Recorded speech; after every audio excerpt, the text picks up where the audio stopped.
Hi everyone, thanks for joining me. We're going to have a little bit of a look at stress and mental health and how stress works. So join me for the next few minutes while we have a bit of an exploration around this.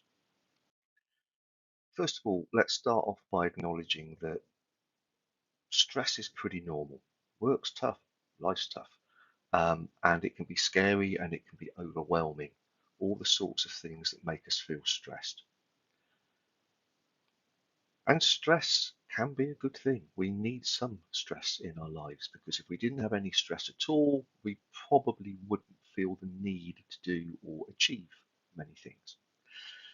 But stress becomes a problem when we feel it too much or for too long or too often.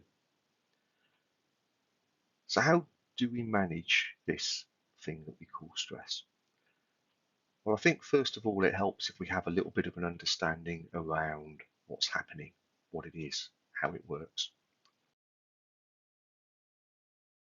So very simply, stress is the state that our brains trigger when our brain thinks that we are in some kind of a danger. Our brain's most important job is to keep us alive, and it takes this very seriously. So seriously, in fact, that our brains are constantly on the lookout for threats or dangers or indications that we might be in danger. So it's analysing all the information that our senses are collecting. It's monitoring our body. Are we hungry, cold, thirsty? Because if we are, then that might be an indication that all is not well. It's checking how we're feeling, whether we're feeling worried or scared. And it's also monitoring the current situation. Our brains are really good at learning from experiences. It will look at the current situation we find ourselves in and ask itself if we've been here before. Does this remind us of another situation that we've been in? It's also trying to anticipate what might happen. But the important thing to remember here is that our stress brains are not interested in good things that might happen, in good outcomes, because they're not threats, they're not dangers. Our stress brains are only interested in exploring the bad outcomes. We call that catastrophizing, and some people can be really good at catastrophizing. What happens when our brains make the decision, if you like, that yes, we are in a bit of danger, all is not well? That's when the stress response gets triggered. And the stress response is a series of things that happen, all triggered by something called our sympathetic nervous system. And this gets turned on by our brains when our brains think we're in danger. And all sorts of changes happen. Um, but these are all really well designed to put us into a best physical state for either fighting the thing that's scaring us or that we're worried about, running away from it, or hiding from it, staying really still, that fight, flight, or freeze. Some examples of the physical changes that our stress brain triggers are our blood will get thicker. And this is for a couple of reasons. One reason is that when our blood is thicker, it can hold more oxygen. And getting oxygen around our body is really important. Our muscles need lots of oxygen if they're going to have to work hard. The other reason is that if we're going to get injured or damaged and we bleed, thicker blood means that we will lose less blood. Our heart works harder. If our blood is thicker, then our heart has to work harder to pump that blood around. Our lungs work differently. Our breathing changes from being deep and regular to being very shallow and fast, because the lungs' job is to get oxygen into our blood as quickly as possible. Things that we're not going to be using while we're in this danger gets shut down. So if our brain thinks that for the next 30 or 40 minutes we're going to be fighting or running away for our lives, we're probably not going to need our stomach for a while. So let's turn that off. And if you've ever experienced that feeling of butterflies, that's blood leaving your tummy really, really quickly because it's getting shut down. Our muscles, especially our big muscles, get flooded with all sorts of chemicals to give them a boost of energy. Blood gets pulled in from extremities, like fingers, for example. If you've ever experienced tingling in your fingers, that's the sensation of blood being pulled into the core of your body. Again, because those bits that stick out are the bits that are most likely to get damaged. Our vision changes. Our central vision becomes much sharper and our peripheral vision gets turned right down, because actually what we're really interested in during this period of danger is what's in front of us, not what might be going on around us. There are also changes in the way that we think and process information. Essentially, our stress brain takes over the way that we think. So our ability to think and to plan and to think critically essentially gets turned down. It becomes more difficult to think logically. We make much more assumptions so that we can speed up our reactions. In other words, we act much more instinctively. We tend to catastrophize more. And all these things happen because our stress brain needs us to react quickly in this situation. It can't afford for us to behave as we might normally by asking questions, considering the situation we're in, perhaps thinking about it in a logical way. All of those things could take time and can be a danger to us if we're in a threatening situation. So our stress brain turns all that off and takes over. And all of these changes stay on until our brain is confident, is happy that we're no longer in danger. And how does our brain decide when we're safe again? When that threat that we've been worrying about is no longer a threat? Well, again, it looks for signs. It looks for signs that we are no longer frightened, that we're no longer fighting or running away anymore. Things like maybe our breathing slows down. We may physically slow down. We might start becoming more aware of our surroundings, of the things around us. We may start thinking about other things. All these things will indicate to our stress brain that we're not quite so worried about that thing that was worrying us anymore. And our brains will take that as a signal to start turning off some of these stress responses. And it does that by triggering the parasympathetic nervous system, the opposite of the sympathetic nervous system. And that system's job is to start bringing things back to normal. Now, this is a really well designed system, and it's the reason that human beings are still around. But what's the problem with it? Well, the problem is that in our world, we don't face that many life or death situations, hopefully. The things that frighten or worry us are much more likely to be things like too much work, worrying about our jobs, stress about a particular thing that's coming up in our lives. But our brains don't have different stress responses for different types of threat. To our brain, any threat is very simply life or death, and it will respond in the only way it knows how, by triggering that stress response. And this is a problem because not only is that fight, flight, or freeze response unnecessary in most of the situations that worry or frighten us in our modern world, but some of these responses actually make situations harder for us. So, for example, the physical boosts that we don't use lead to achy muscles, fidgety muscles. Reacting too quickly to a situation without taking the time to think it through can often make situations even worse. We've all sort of said things in the moment, if you like, that we might regret later on. That's our stress brain trying to react and deal with the situation quickly. The inability to think and question clearly and logically means very often solutions that would help us are harder for us to come to and find.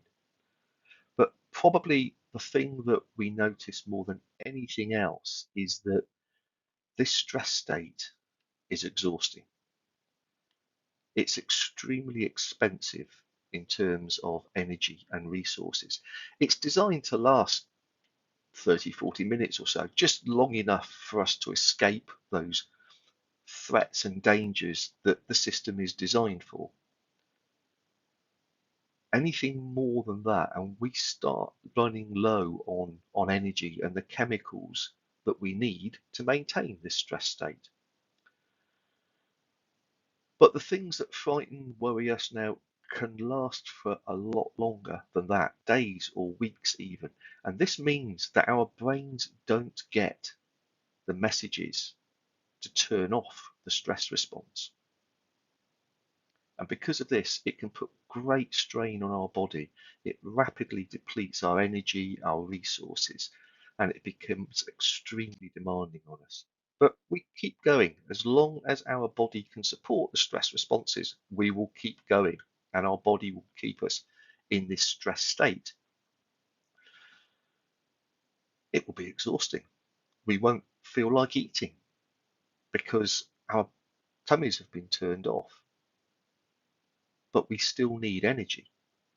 So our brains will steer us towards sources of quick, rich energy food sources. Things like chocolate, snack foods, things that are high in sugar, that have lots of easy to access calories. We won't be sleeping properly. The last thing your stress brain needs, if it thinks that we're in danger, is for you to go to sleep. Our muscles are going to ache. Very often, these stressful situations happen while we're sat at our desks, answering lots of emails, taking lots of phone calls, that type of thing. Our muscles aren't being used. Therefore, all those chemicals that have been pumped into them to give our muscles that boost are unused.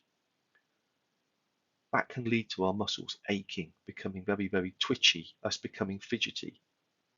It can put enormous strain on things like our heart and our lungs. Continual stress can also lead to depression, mental health difficulties. So how can I stop this from happening? How can I stop getting stressed? Very simply, we can't. We can't stop getting stressed. If we were able to turn off that stress response, we'd have done it a long time ago, and probably none of us would be here now. The part of our brain that does this, that keeps us safe, that monitors our surroundings all the time, is buried very, very deep, and it's beyond our level of control. And it has to be, because it has to be completely automatic. It has to be autonomous. It has to be independent of our own conscious thought. Otherwise, it wouldn't be able to do its job. So what can we do? Well, we can become more aware of when these things are starting to happen. We can start to notice the signs that we are beginning to feel stressed. And then maybe we can step in. Perhaps we can talk our stress brain down before that stress response gets triggered fully. But also, we can not get frustrated or angry with ourselves. I've written there, be kind to your brain. It's just trying to protect you. And that's the truth. Our stress brain, the bit of our brain that's doing all of this and triggering all of these responses, is doing it because it thinks that we're in danger, and this is the only response that it has. We can do things like apply logic to our situation. As I mentioned before, that's one of the things that gets turned down when we feel stressed. We become very reactive, instinctive. We act literally without thinking. And often that can make situations worse, or at the very least, it can make it harder for us to find solutions. So having a way, if you like, of applying logic to the situation can really, really help. Have a recovery plan. As we said, being stressed is exhausting. It's very expensive in terms of resources. Having a recovery plan can help us recover from those periods of stress more easily, more effectively. Have a couple of first aid, relaxation or calming techniques. While we're in this stress state, it's very, very difficult to think logically, to enact any recovery plans we may have in place, because our stress brain is in control, it's in charge, and it's doing what it does. So being able to, first of all, turn down or turn off that stress response, enable that parasympathetic nervous system to come in, can often be the first step. And we've all heard of different calming techniques, relaxation techniques, whether they be breathing or mindfulness. But I just wanted to explain a little bit about why these work and what they're actually trying to do when we use them. So essentially, all of these relaxation calming techniques are, in one way or another, designed to give our brain the messages that our danger has passed. If you remember, our brain is constantly looking for signs that we're now out of danger, because it knows this stress response is harmful. It hurts us. It's expensive. So it needs to turn it off as quickly as possible. So it's constantly looking for signs that we're now safe. And many of these relaxation techniques are designed to give our brain those messages. Think about the sorts of things that tell our brain that we are no longer in danger. Things like our breathing may slow down. We may no longer be exerting ourselves, running or fighting. We may be starting to notice the world around us again. All of these things relate to many of the techniques that we're taught and that we learn of about having to calm down and how to do that. So let's have a couple of very simple techniques that you can try. So the first one is a breathing exercise. It's called 4x4 breathing. And the idea of this exercise is that we start to regulate our breath. We're currently in a state where we're breathing quickly, we're breathing shallowly, we're in that stress state. The main job of our body is to get oxygen into our blood as quickly as possible. So lots and lots of really quick, shallow breathing. We may not even notice we're doing it. But if we can make ourselves breathe slowly and regularly and deeply, then our brain will notice that and take that as a sign that actually we're no longer running or fighting, and we can start to turn off some of this stress response. And 4x4 breathing works very, very simply. Every breath has 4 steps. So we breathe in, we breathe out. But in between those in and out breaths, we pause, we hold, and we do each one of those 4 steps to the count of 4.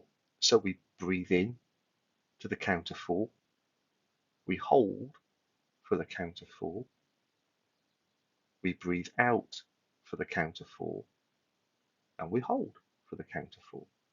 And then we repeat that.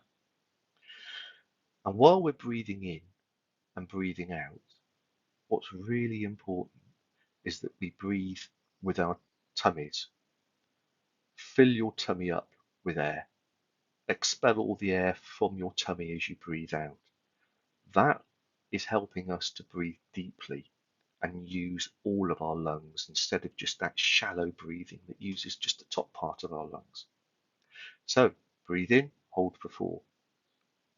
Breathe out, hold for 4. And we repeat that. Guess how many times? We repeat that 4 times. And the chances are that because we're quite stressed at this moment and it's really, really hard for us to focus on counting to 4, we'll probably lose count and we'll probably forget where we get to. And when that happens, all we have to do is very gently start again. And again, that has a secondary effect because our brains will notice that suddenly we're becoming really, really interested in counting to 4 and regulating this. So, well, maybe not quite so scared about that thing anymore. And again, that can help us to trigger that parasympathetic nervous system, which starts turning off some of these stress responses. Another technique is called 5-4-3-2-1. You may have heard it called lots of different things, but this is a mindfulness technique. And the idea of this is that it helps us to focus on something other than the cause of our stress or worry. And again, our brain will notice that we're starting to think of other things, notice the world around us, and take that as a sign that we're no longer quite so worried. And then it can start turning off some of this stress stuff. The way this one works is you first of all take a deep breath, let it out slowly. And then what you do is that you start noticing the world around you. You notice 5 things that you see, 4 things that you can feel. That may be the floor under your feet. It may be the chair against the back of your thighs.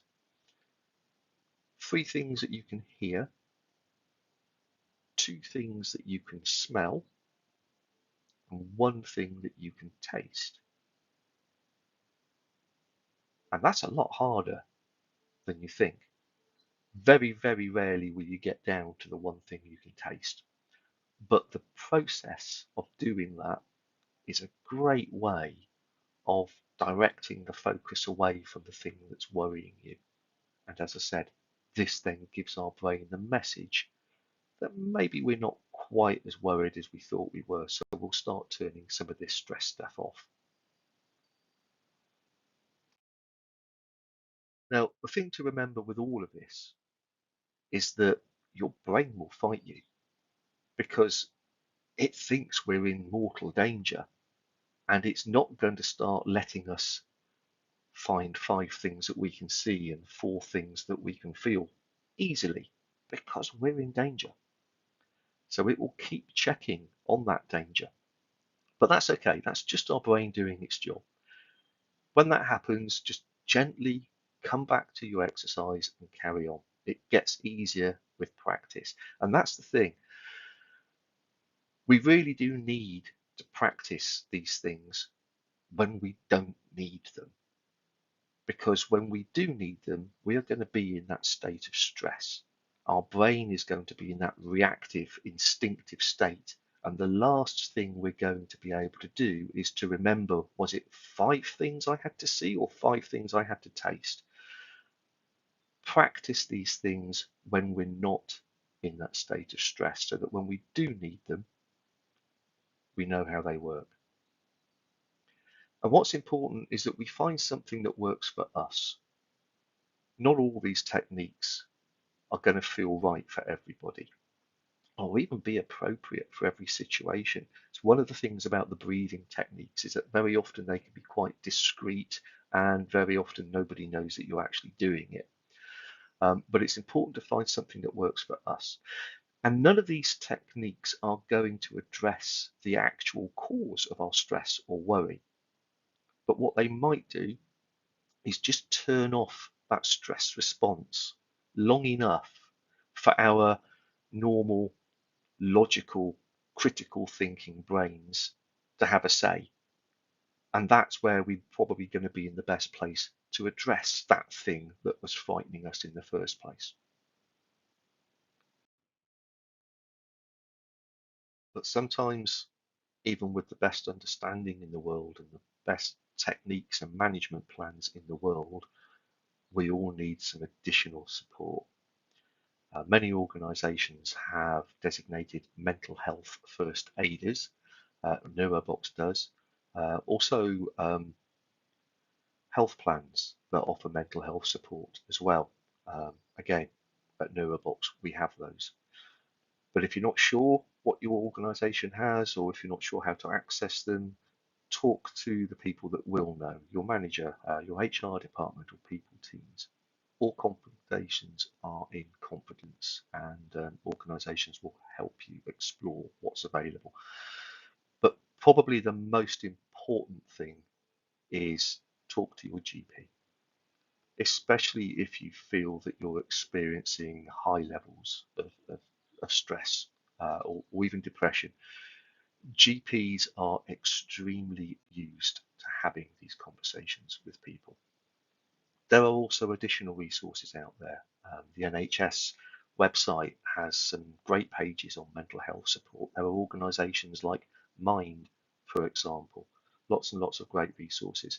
But the most important thing is don't try to manage it and deal with it alone, because that can be really hard to do.